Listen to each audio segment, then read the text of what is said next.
Alright, so I want to do a quick video on number 78 from the specific heat questions that we looked at the other day. So, this problem says that 58.8 grams of an alloy are placed into the calorimeter, right? And the calorimeter has 125 grams of water in it. When that happens, the temperature of the alloy obviously goes down, right? You put the metal into the water, you expect it to go down, and the water then in the calorimeter is going to go up. So we want to calculate the specific heat of our alloy from this information. So here's what we know, right? We can kind of divide it into two separate pieces of information. There's some things I know about the alloy from the problem.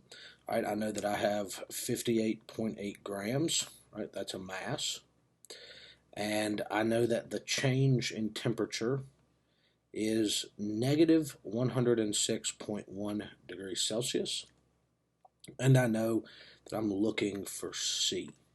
I don't know Q yet, okay, so that tells me I need to go over and look at my water. All right, so the information that I get from water from the problem, I have 125 grams, that's the mass.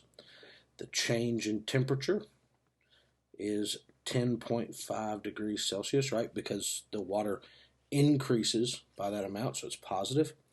And I know the specific heat of water is 4.184 joules per gram Celsius. And that's from our lecture, from our notes, and that's just something that that we know.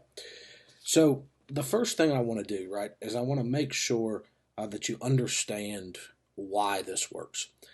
Because the system that we're studying is the calorimeter, if I can find the amount of heat being transferred the amount of heat being transferred from the alloy to the water, then I can plug that number in for Q from my alloys. So I'm going to find Q of H2O.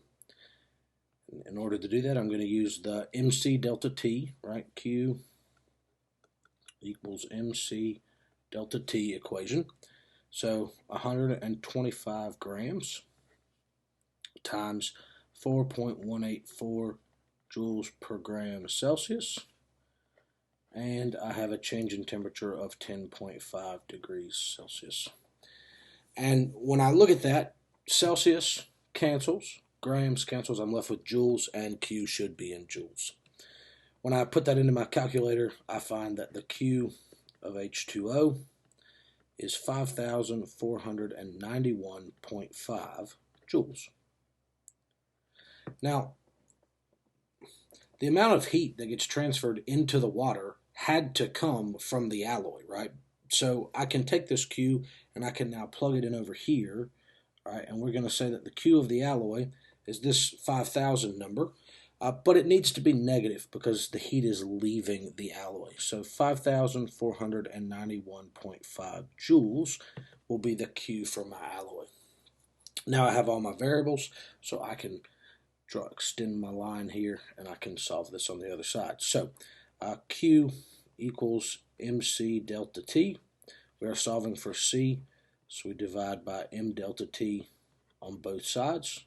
That cancels, and I'm left with, slide this up a little bit, Q over M delta T equals specific heat. So negative 5,491.5 joules divided by 58.8 grams, and a change in temperature of negative 106.1 degrees Celsius. You notice I have negatives on top and bottom, so they're going to cancel out. And when I get my final answer, I'll have 0.88 joules per gram Celsius. That is the specific heat of the alloy. Okay? So, just looking at that problem, I noticed a lot of people missed it, and I wanted to go over it and make sure that we saw it in action.